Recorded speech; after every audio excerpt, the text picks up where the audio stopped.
Hey, Sir Fix-a-Lot here, and I've got a 2005 Porsche 911S 3.8 liter.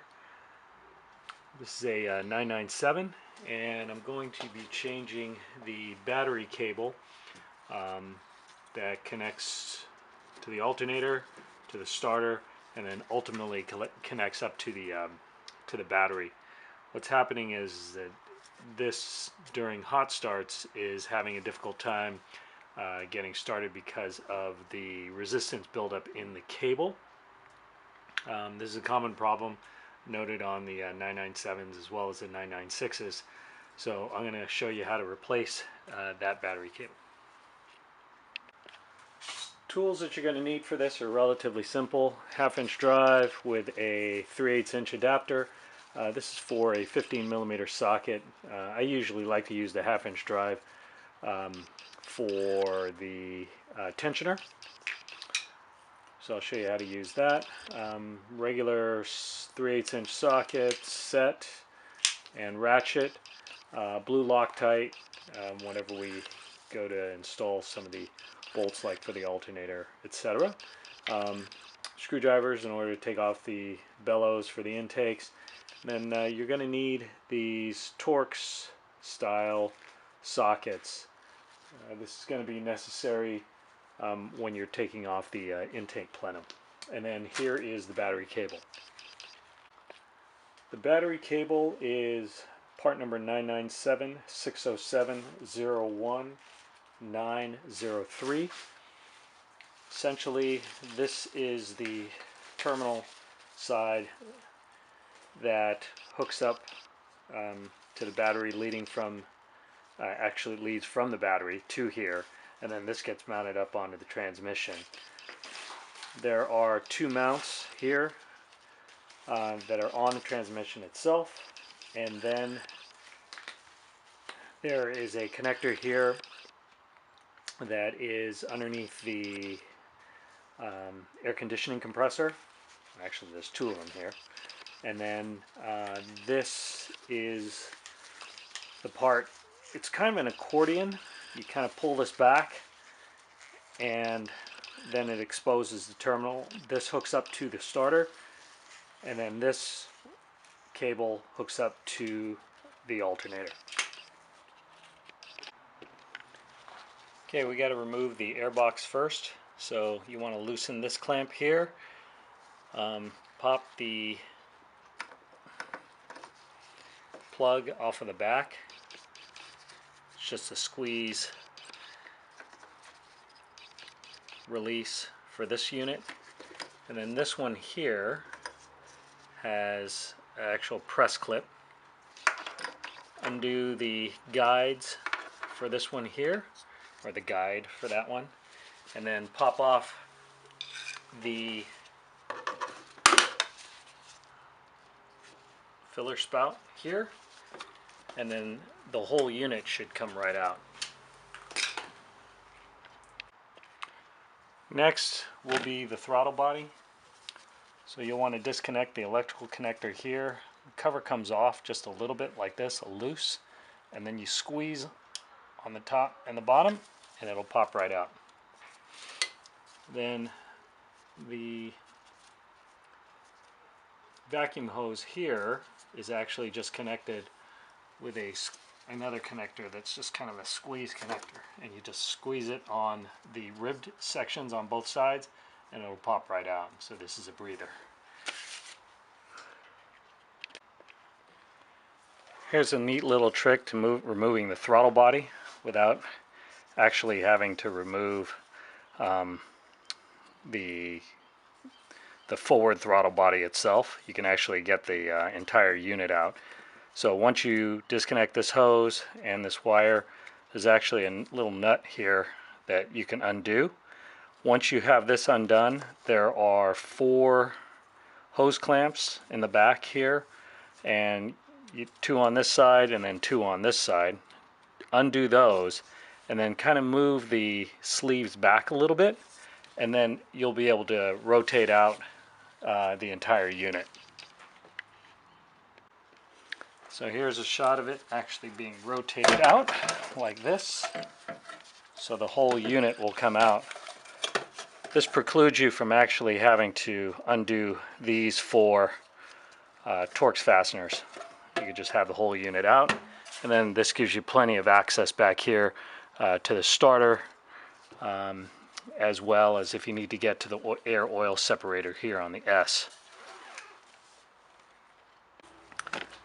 Okay, I removed the hose from the air oil separator. This will give you a little bit more room, and what I did was there are 3 studs that are coming out of the back of the starter. This one here is the one that you're going to want to undo, and then this connects to the battery cable, and then there's that other part that Y's off to connect to the back of the alternator, so we're going to have to remove that next. Alright, just a couple quick notes here. I've removed the starter cable, but you can see that there's another piece back here. You want to remove that and either hit it with sandpaper or a treatment like this. This is a deoxidizer, and so you can make sure that the contacts are clean. The other thing is, with the angle that you have to reach that with, it is a 13 millimeter, so you can use a combination wrench or a wobbly socket like this. This is a 13 millimeter, and then this worked to remove it. First thing we're going to do is remove the belt, and I think at the beginning I told you this was going to be a 15 millimeter. It's actually a 24 millimeter. So there's a 24 millimeter socket here that goes on here, and you turn it clockwise like this, and then pull the belt off like that, and then release the tensioner. The alternator is next, so you're going to need a Torx E14 socket like this here, as well as down here. So this bolt will come straight out. This one you want to loosen up just a little bit, such that you can hit it with a block, like a wooden block, and then a hammer. Basically, there is a bushing that is located all the way in the back here. You want to put some PB blaster on that. Once you hit this inwards, it'll push that bushing towards towards the engine, and it'll loosen up the clamping force on here, and then you'll be able to lift the alternator straight out and up and over this this bracket also. You just need to get access so that we can disconnect the electrical cable on the back side, which is the 13 millimeter. Again, you only need to rotate it out this far in order to get the 13 millimeter bolt back here, or nut back here, in order to remove the cable. This is a relatively new alternator, so I know it's in really good shape. Previous owner must have put this in, so that's good news there. Okay, I'm going to apologize in advance. I'm hand holding the camera.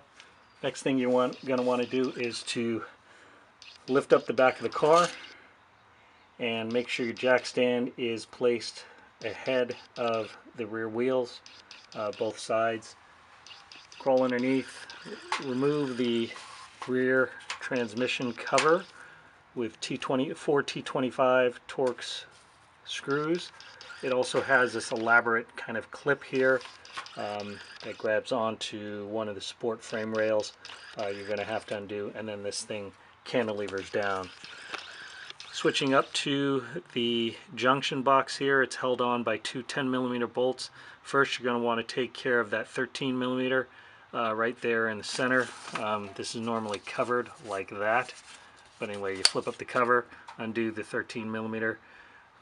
Clean off all the terminals there, especially the one that comes from the front. Make sure you sandpaper that and deoxidize it. Make sure it's very clean. And then remove the junction, or this terminal box with the two 10 millimeter screws or nuts that are up on top. And then there's a 10 millimeter back here for mounting, and then one further back than that. And then you should be able to snake this unit out going forward towards the car.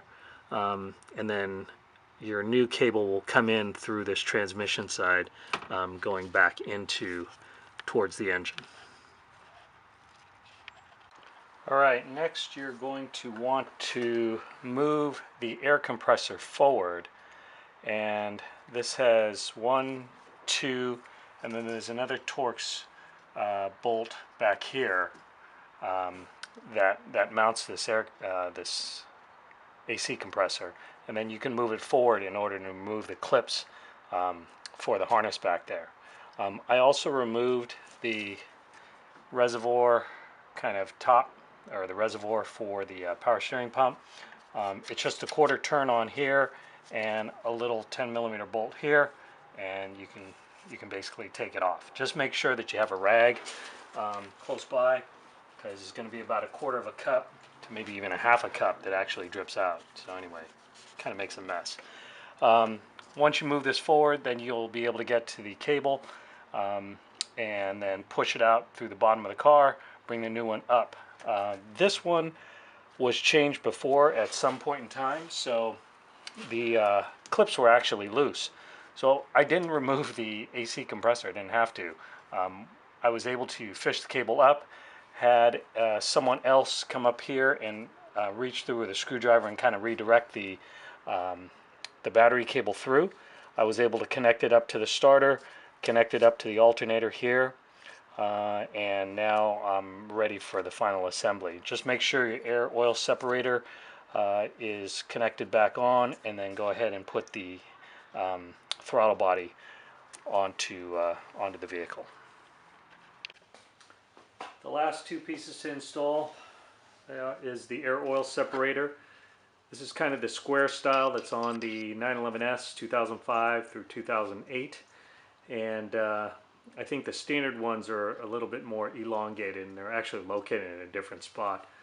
This part goes into the top of the engine, and then there are 3 ports here where the hoses hook up to, and then there's some, I think these are like water cooling lines here, so you'll disconnect those too.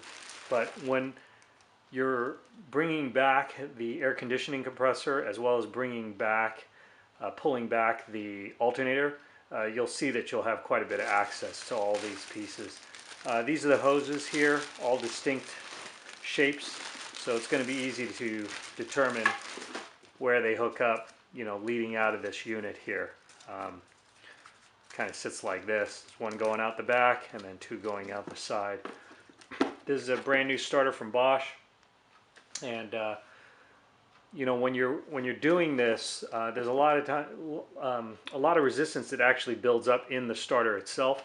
So if you're doing the cable change for the positive battery cable change, it's a good idea to go ahead and change the starter at the same time. This car has over 100,000 miles on it, so figure when we're in there, we'll go ahead and change those out too.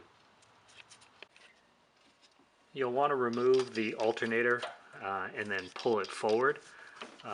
Essentially the way you do it is it sits in a cradle here on this side, so this part of the bolt sits in this cradle. In order to remove it, you have to loosen this with an E14 socket that looks something like this. It's a Torx socket, and then tap on this part with a mallet or a hammer, and it pushes this bushing back. And when this bushing goes back, then it allows its release from this cradle, and then 180 degrees to this, there's another Torx bolt that you have to remove. So once you have this forward, you can just use 13mm socket and remove the positive wire here, positive cable that comes from that positive battery cable that comes from underneath the car. So then you'll be able to pull the alternator forward. This gives you access to, I'm sorry, I'm kind of moving this around, but this gives you access to the starter, which is back there. There's 2 wires or 2 cables to remove on that, and then there are again Torx type fasteners that you have to remove, bolts that you have to remove in order to pull that starter back. Then I'm going to leave the power steering pump in. Here you can see I pulled the AC compressor forward. This requires an articulating socket adapter like this in order to remove the E12 that's in the back, and you have to come in between the intake manifold here in order to get to this back here. But once you pull that off, there are two E12s in the front. Take those off, and then the whole air compressor or air conditioning compressor moves forward. This will give you access to the air oil separator. I'm going to kind of lift this up just a little bit. But the air oil separator is mounted with two T20 screws over here on the side to this bracket. Remember that in order to remove the air oil separator, you have to undo those two and then pull it up straight out of its base. And then the connectors for the vent lines and air lines into the air oil separator, you just squeeze on the knurled part of the hose here, and then it pulls right off. Removal of the air oil separator is relatively simple. You have to first remove the two side hoses here, and then also disconnect the rear hose. The rear hose actually comes around this side of the intake and then attaches over here, so you'll see the routing. The furthest one in the back actually goes behind the secondary plenum, so you're going to have to pull this thing forward in order to access the connection that's further up, towards the front of the car. There are a couple of water lines that are attached, so make sure that you have some sort of a rag underneath there so that water that drips out of these and oil do not mix. There is a little blue push button here, and when you push on that little blue push button tab, it'll pull straight out, and there's two of them. There's one that's angled and there's one that's straight out. To get the air oil separator out, you have to again pull off the two Torx bolts on the side, and then pull the bracket off also, because you're going to have to move the air oil separator through here. So I undid the Torx bolts that are at the base. There's two of them, and then the bracket should come off like this. So here's the bracket coming out. There's one of the screws, and then you'll be able to then pull the air oil separator out this way. Again, make sure that you just plug the hole down here, and then do not lose the adapter that goes here. That's for the back bolt of the air conditioning compressor. If you rotate the starter a little bit clockwise, you can actually pull it out of this area right in through here. So the starter has an upper bolt and then 180 degrees as a lower bolt. That lower one is a little bit more difficult to get to because you have to use like triple extensions with the articulating adapter in order to get to those Torx bolts. Once you do, it'll come out. And then the good news is we don't have to remove this secondary plenum to get to the connection for one of the air hoses for the air oil separator. You can actually reach under through here and then take that off and then replace that hose. Then after that hose is in place, then you reinstall a new starter back in the reverse procedure here. The most difficult of the air oil separator hoses was this one that leads to the forward side of the left intake manifold. I basically had to break off the old one here, and then I was able to pull off the part that's attached forward of the intake manifold. Once all the air oil separator hoses are replaced, then go ahead and install the air oil separator here. Don't forget the bracketry as well as the water lines. Hook those up also. You'll hear an audible click on all of the unions, and then you'll know that it is fully attached. On the larger air intakes, you're going to actually hear 2 clicks because it'll click on both sides. Then install the starter. I've installed it here, and you'll have a 13 millimeter from the positive battery cable, as well as this, and then the 10 millimeters over there on the right. And your alternator, you'll have a plug on the back side, 13 millimeter here, as well as this plug here. So go ahead and put that in place. Then you can put the AC compressor in place, taking care to get the bolt that's in the back. And once you have that, then you can go ahead and install the